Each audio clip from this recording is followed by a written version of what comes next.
Dios nos creó con diferentes sentimientos, con diferentes emociones. Y lo hizo con el propósito de que estas emociones nos ayuden a reaccionar bien, especialmente ante circunstancias inesperadas. Sea un peligro, sea un problema, sea una eventualidad que necesita una decisión objetiva, rápida. Pero debido a nuestra naturaleza pecaminosa, nuestras emociones siempre están enredadas con el pecado, con nuestro pecado. Si estas emociones no se tratan a la luz del Evangelio, si no se tratan a través del tiempo, estas emociones tienen un enorme poder destructivo. Por ejemplo, el enojo que nos permite reaccionar bien ante un pecado, si no está bajo el control del espíritu, puede convertirse en ira, puede convertirse en maltrato, puede convertirse en palabras hirientes, incluso en violencia. La tristeza también puede convertirse en amargura, puede convertirse en rencor, incluso puede convertirse en venganza. Y el temor que puede ayudarnos a reaccionar frente a algún peligro, si no está bajo el control del Señor o del Espíritu, el temor puede convertirse en una tremenda ansiedad. Incluso puede convertirse en miedos a cosas que no son reales. Incluso el temor sin control es lo que gatilla los ataques de pánico. En este salmo, lo que hace David es hablar acerca del temor. Y David es muy honesto y muy sincero del terror que hay en su alma. Él nos dice que el mayor problema que enfrenta no son necesariamente las circunstancias, sino el temor que provocan esas circunstancias. Y todos nosotros aquí, alguna vez en la vida, hemos sido presas del temor. Sin embargo, hermanos, el temor es algo que debemos saber enfrentar a lo largo de toda nuestra vida. El temor que no se trata, cuando no se confiesa, hace que el creyente sea muy inestable en sus emociones, inestable en su fe. Y eso le impide también conocer al Señor, conocer a Cristo, conocer y crecer en Él. Las decisiones que se toman en esos momentos pueden tener consecuencias muy malas en la vida, muy desastrosas. Por ejemplo, Adán se escondió del Señor por temor. En vez de confesar su pecado, se ocultó de Dios. O por ejemplo, la decisión que tomó Sara, que por temor a que Dios no cumpliera su promesa, quiso tener hijos a través de su sierva Agar y desató todo un conflicto en su familia. En otras palabras, ella trató de solucionar un problema motivada ¿por qué cosa? Por el puro temor. O tenemos también la decisión que tomó Saúl, que por temor a que su ejército lo abandonara, desobedeció al Señor y al final esto fue lo que ocasionó que Dios le quitara su reino. O la decisión que tomó Pedro, que por temor a la gente negó al Señor y pasó muchos días en amargura. O la decisión más difícil y más terrible que alguien pueda tomar fue la decisión de Judas, que por temor traicionó a Jesús. Pero al final, usted sabe, terminó quitándose la vida y pasó a la eternidad sin Dios. Vamos a ver este problema el día de hoy. Vamos a ver el problema del temor. Pero antes me gustaría que viéramos un poco el contexto de este salmo. Arriba dice, es un salmo de David. Y si usted se fija bien, en el subtítulo del salmo dice que es un másquil de David. La palabra másquil probablemente significa que el salmo tiene el objetivo de impartir sabiduría, de proveer alguna enseñanza práctica. Y usted debe saber que de los 150 salmos, solo 13 de ellos tienen esta inscripción, de que son un másquil. Y de los 13, 6 pertenecen a David. Y es muy interesante que David escribió todos esos salmos en momentos muy difíciles de su vida. Entonces, estos salmos tienen el propósito de instruirnos en sabiduría, en qué creer, qué hacer y qué orar en los momentos difíciles de nuestra vida. Este salmo, el Salmo 55, David probablemente se encuentra en uno de los momentos más dolorosos de su vida. Fue cuando su hijo Absalón conspiró contra él. Yo creo que usted recuerda esa historia. y usurpó el trono. Después de un largo tiempo de deslealtad contra su padre, finalmente se coronó rey, se proclamó rey, y eso hizo que David tuviera que huir de Jerusalén de una forma muy abrupta. Y cuando él salió de Jerusalén, iba tan amargado en su espíritu que no sabía si alguna vez iba a volver.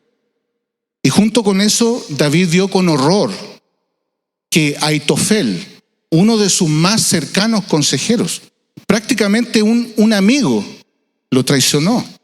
Se unió a la conspiración contra él y Aitofel apoyó a Absalón. Así que este salmo refleja justamente el dolor de esta situación, pero especialmente el temor que le causó la incertidumbre. Así que a través de este salmo veremos cómo es que el temor podría llegar a controlar nuestras vidas y cómo es que podemos contrarrestar sus efectos o sus consecuencias. En primer lugar, ¿cómo es que el temor puede llegar a crecer y controlar nuestras vidas? En los primeros 8 versículos, David se atreve a decir lo que el temor está haciendo en su alma. Y vamos a ver esto en algunos enunciados bastante prácticos. En primer lugar, el temor que daña nuestras vidas es aquel que se deja crecer cuando las circunstancias no se pueden controlar. En un caso así, la ansiedad por la incertidumbre hace crecer el temor en el alma. Y David comienza este salmo orando, eso es lo que observamos aquí.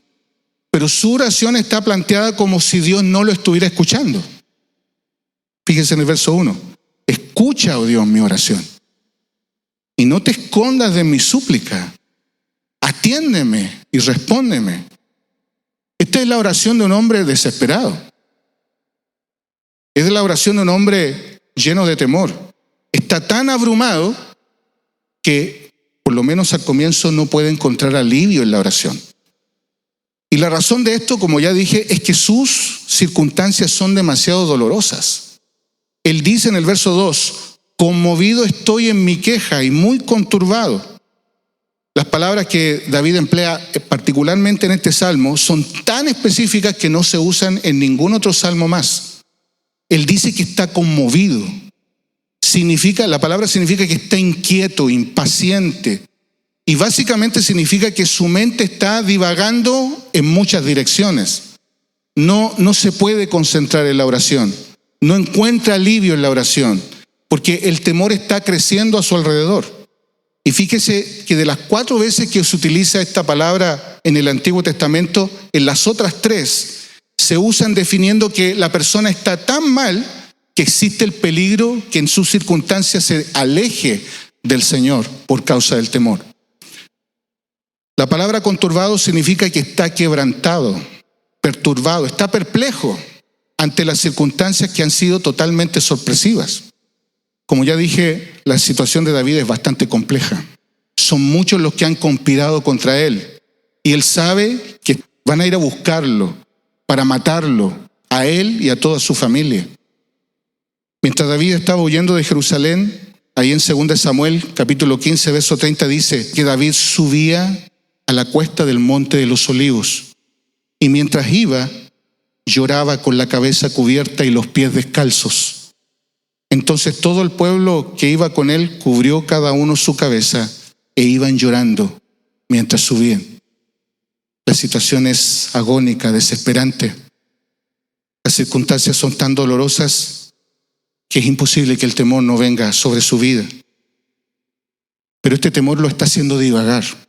Lo hace divagar en sus pensamientos. Lo hace divagar en su oración. Obviamente que esto no va a durar mucho tiempo, como veremos más adelante. Pero lo que vemos aquí, lo que hace que el temor crezca y haga estragos en la vida de un creyente es cuando no reacciona bien ante las circunstancias que no puede controlar. Y como creyentes, más de alguna vez en la vida vamos a encontrarnos en situaciones que no podemos controlar, en donde no hay ninguna decisión probable que podamos tomar para que la cosa cambie. Porque definitivamente en momentos así el temor viene. El temor va a venir a tomarnos por presa, sea una noticia inesperada, un descubrimiento doloroso en la vida de un hijo, en la vida de un cónyuge, un accidente, la pérdida de un ser querido, la pérdida del trabajo, un diagnóstico malo de una enfermedad. La lista puede ser muy larga y la vida está llena de ese tipo de circunstancias. Pero son en esas circunstancias donde la verdad se debe transformar en el pilar que sostiene nuestra vida. El punto aquí que quiero señalar es que el temor que daña nuestras vidas es aquel que se deja crecer cuando reaccionamos mal ante las circunstancias que no podemos controlar. Y reaccionar mal es llenarse de pánico, es llenarse de miedo, es llenarse de dolor.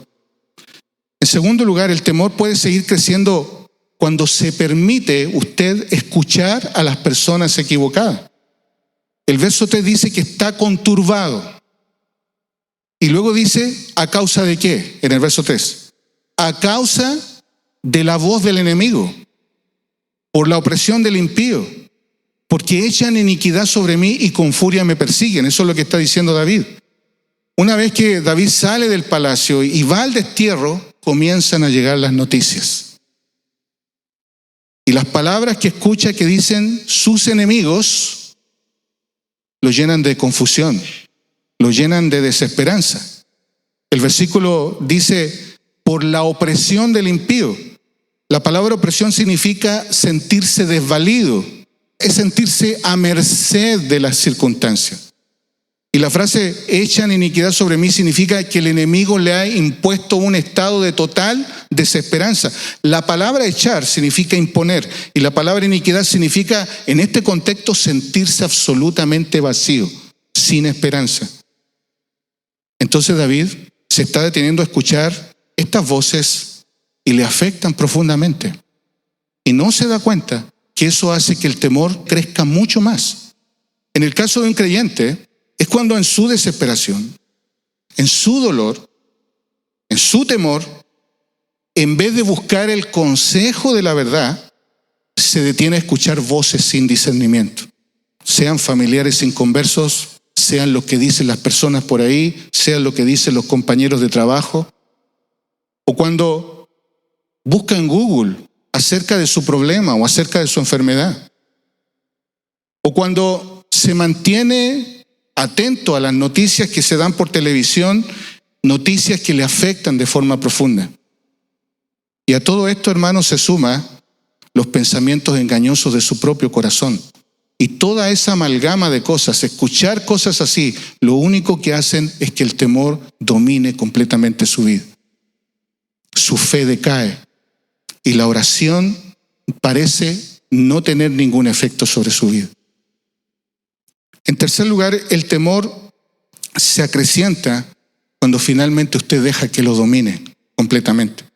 En el verso 4 y en el verso 5 dicen, angustiado está mi corazón dentro de mí. Y sobre mí han caído los terrores de la muerte. Terror y temblor me invaden y horror me ha cubierto. Y vuelvo a decir aquí que las palabras que David utiliza son tan singulares que solamente se utilizan en este salmo. David dice que está angustiado. Esto significa que su dolor es demasiado en su interior. Tanto así que provoca que la ansiedad le domine a tal grado que se siente como que se va a morir. Como dice en otra versión, me asalta el terror de la muerte.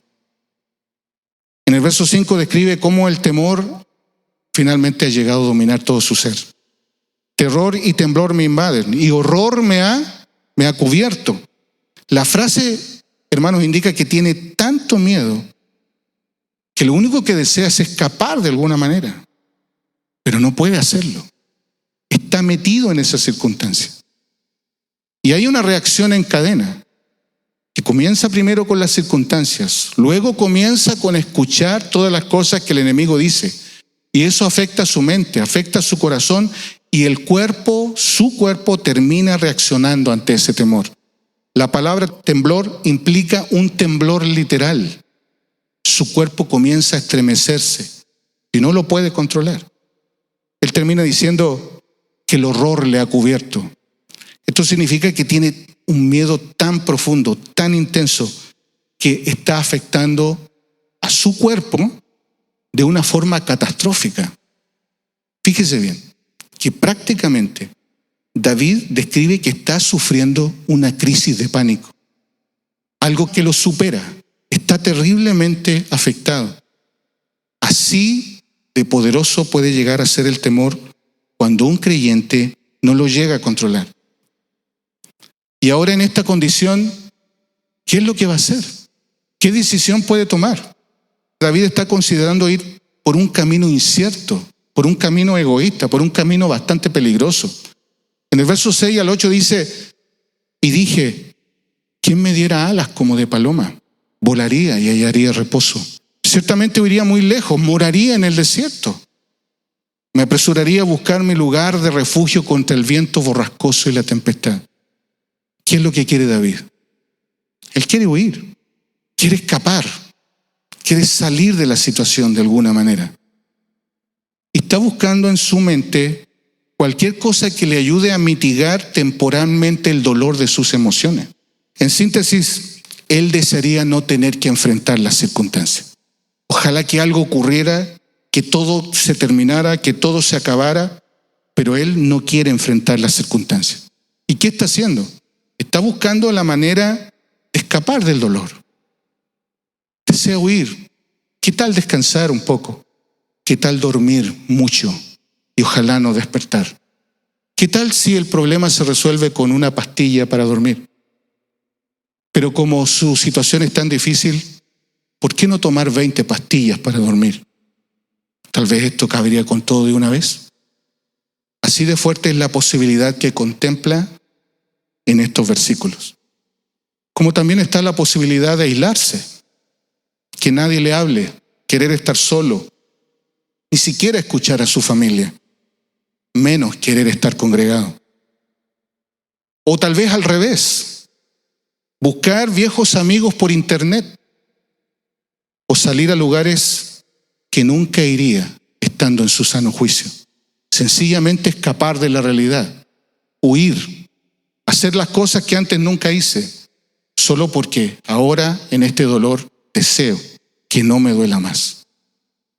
Cuando el miedo y la ansiedad dominan, el juicio se nubla, el discernimiento se pierde. Y un creyente en este estado se encuentra en un punto muy crítico. Recordemos, es David. Es un creyente, no es un inconverso. En este punto crítico podría tomar decisiones que lo van a llevar por un camino muy oscuro. Pero no es la única opción que tiene. La otra opción es volver en sí, es obligarse a confiar plenamente en la soberanía de Dios. Es despertar a una realidad que en ese momento parece que no está presente, pero es una realidad tangible, es la presencia de Dios.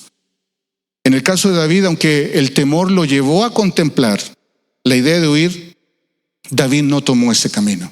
Lleva años conociendo el carácter de Dios, ya ha pasado por varias circunstancias en la vida, ha sufrido la disciplina de Dios. El hombre tiene madurez en Cristo. Él sabía que él no podía reaccionar ante el miedo y el pánico de la manera que está contemplando hacerlo, salir corriendo, salir huyendo. Él sabe que tiene que hacer frente a esta situación con mucha decisión.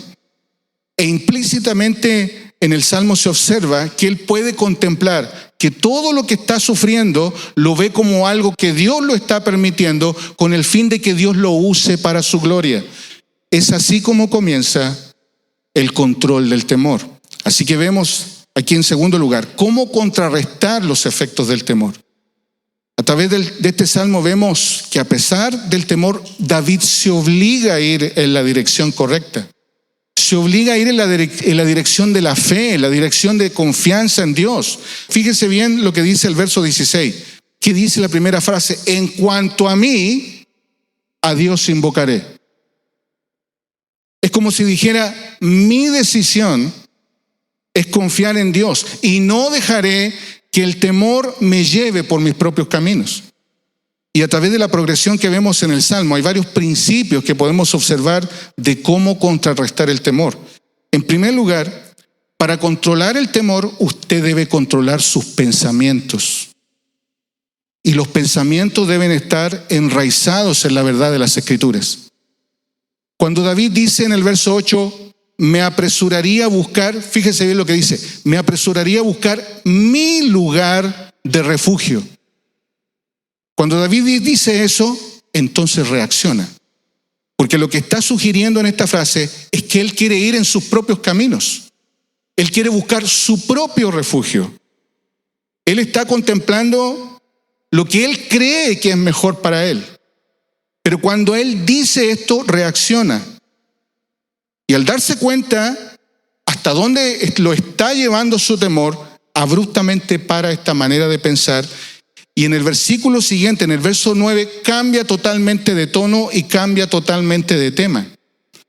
Lo hace porque sus pensamientos lo llevan hacia una esperanza, hacia la esperanza de la verdad de las Escrituras. Y antes de considerar algunas cosas aquí, debo aclarar que este salmo contempla peticiones que están permitidas en la realidad del antiguo pacto. Una persona del pueblo de Israel que se rehusaba a obedecer la ley del Señor no tenía otro destino que morir por causa de su rebelión. Así es como funcionaba la ley. Entonces en la ley se permite manifestar este deseo contra un enemigo que desobedece y atenta contra la ley del Señor. En el antiguo pacto los enemigos del Señor deben morir. Así es como funciona la ley en el antiguo pacto. Pero en el nuevo pacto, nuestro Señor Jesucristo no nos permite tener estos deseos contra el enemigo. Al contrario, Jesús dijo en Mateo 5:44, amen a sus enemigos y oren por los que los persiguen. Tengo que hacer esta aclaración porque este es un salmo imprecatorio, un deseo de mal en contra de los enemigos, pero que es propio dentro de la realidad del antiguo pacto. Esto significa que David está orando de la forma correcta, de acuerdo al antiguo pacto, pero debemos observar que no está buscando venganza para sí mismo, sino que espera que Dios obre su justicia sobre los hombres que son rebeldes ante la ley del Señor. En este caso, todos los conspiradores que están tomando el control de Jerusalén. Y para que David pudiera llegar a este punto, pensar de esta manera, se acordó de la verdad de las Escrituras. No es fácil de verlo, pero usted lo va a ver inmediatamente. ¿Qué dice el verso 9 al principio? Confunde, Señor, divide sus lenguas. ¿Qué es lo que está recordando David aquí? A David le da esperanza pensar en la justicia de Dios, pensar que Dios directamente puede obrar, y piensa en qué cosa, en la confusión de lenguas de la Torre de Babel. Y a la luz de esa historia, David lo que está pidiendo, que por favor el Señor frustre los planes de los que están envueltos en esta conspiración, que frustre sus planes. David logra ver objetivamente todas las cosas porque comienza a pensar en la verdad de las Escrituras. Las historias comienzan a resaltar dentro de su corazón. Y en esta objetividad le permite observar que quienes realmente están sufriendo mayor daño que él son la gente del pueblo de Israel. Son las personas que quedaron atrapadas en esta conspiración dentro de Jerusalén. Ahí en el verso 9 dice, porque he visto violencia y rencilla en la ciudad. Día y noche la rondan sobre sus muros y en medio de ella hay iniquidad y malicia. Hay destrucción en medio de ella y la opresión y el engaño no se alejan de sus calles. David logra ver cómo el pueblo sufre cuando los impíos comienzan a tomar el poder. Aunque esos impíos sean su hijo y amigos que han estado con él durante mucho tiempo. Pero también a la luz de los pensamientos iluminados por la verdad, David puede definir mucho mejor qué es lo que más le afecta en esta circunstancia y qué es lo que le duele más a David. En este salmo refleja que lo que realmente le duele es la traición de un amigo, es la traición de Ahitofel. En el verso 12 dice, pero no es un enemigo el que me reprocha. Si así fuera, podría soportarlo. Ni es uno que me odia el que se ha alzado contra mí. Si así fuera, podría ocultarme de él. Sino tú. Fíjese bien cómo dice esta palabra. Sino tú que eres igual, mi compañero, mi íntimo amigo. Nosotros que juntos teníamos dulce comunión, que con la multitud andábamos en la casa de Dios. Los pensamientos de David ahora son claros. A David le duele la traición de un amigo, de alguien que siempre mostró lealtad, pero que ahora puede ver que su corazón era engañoso. Pero ver el dolor a través de la verdad hace que él pueda orar con mayor precisión. Como ya dije, él no está pidiendo venganza. Él dice en el verso 19, Dios oirá, ¿y qué cosa? Les responderá. ¿A quiénes? A ellos, a los conspiradores, a los enemigos. Esto significa que ahora David está descansando en la oración. El temor poco a poco se va disipando mientras piensa en la verdad de las Escrituras. Él manifiesta a través de su oración que confía en Dios y que Dios obrará su justicia. El punto es que el temor comienza a estar bajo control cuando los pensamientos se ajustan a la verdad y a los principios de las Escrituras.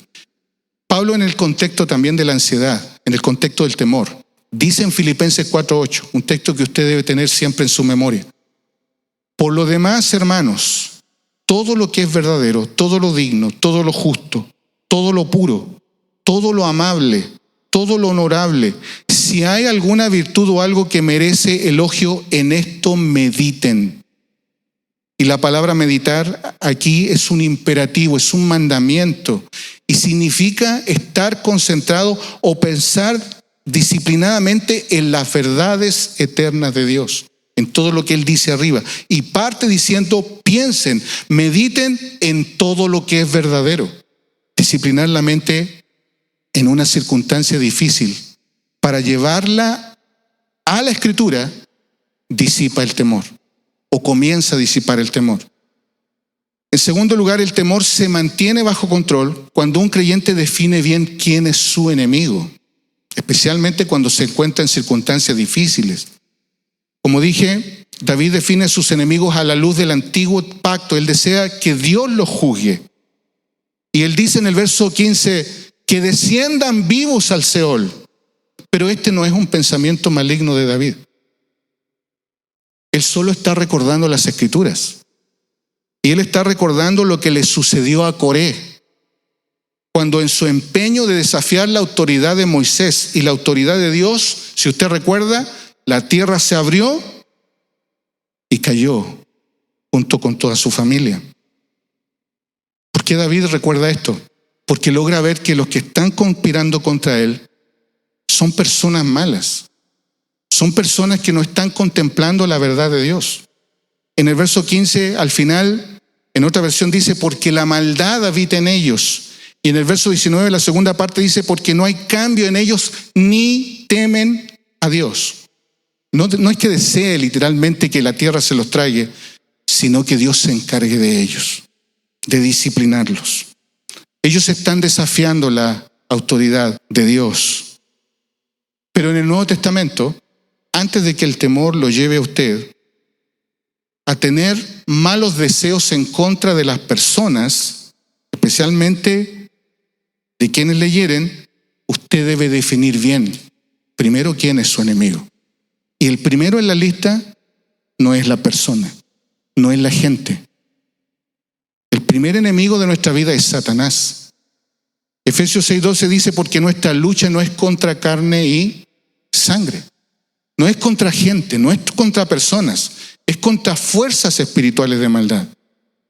En circunstancias angustiantes, usted debe considerar que su primer enemigo es Satanás y que él usa a las personas para provocarle daño a su vida. Entonces su oración no es contra la gente, es contra las actividades del diablo.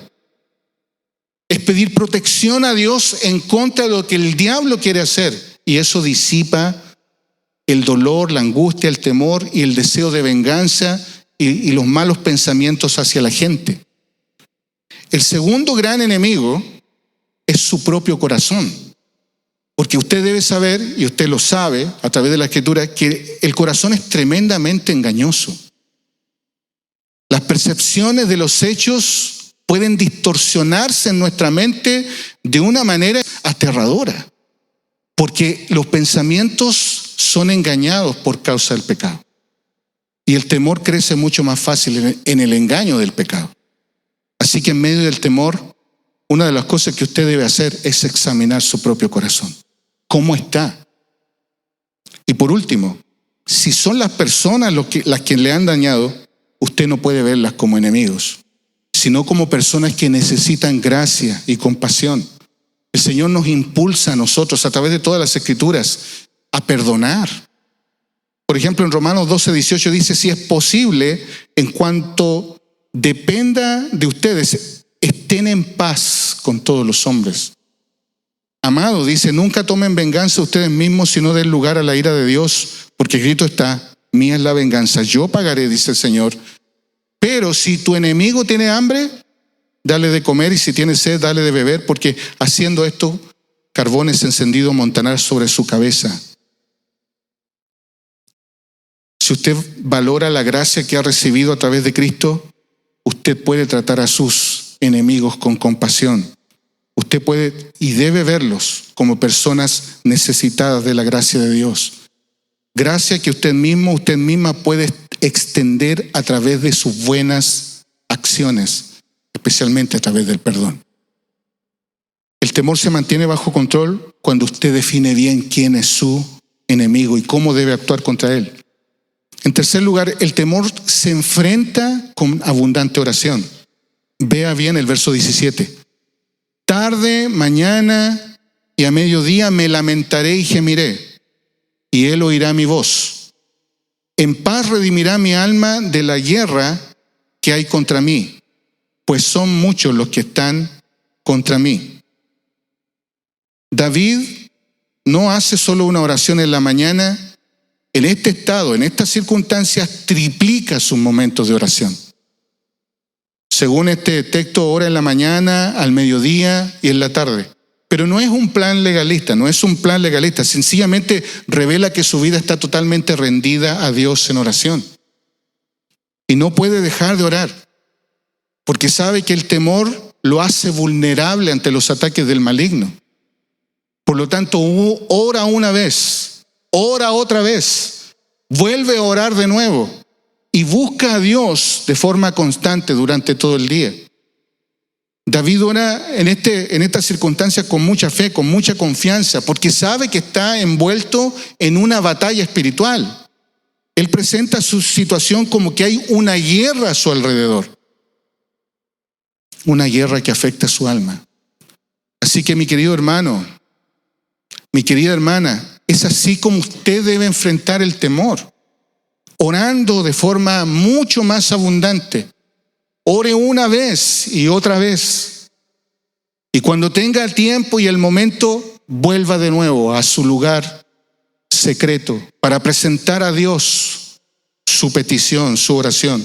Y si no puede apartarse para orar con tranquilidad durante el día, practique la oración a través de su mente, que su mente esté conectada con el Señor. Y cuando tenga la oportunidad, vuelva de nuevo al lugar secreto y vuelva a orar delante del Señor. Y en cuarto lugar, el temor se acaba cuando usted es humilde delante de la presencia de Dios. El verso 22 es un texto importante, viene con promesas. Dice: echa sobre el Señor tu carga y Él te sustentará. Él nunca permitirá que el justo sea sacudido.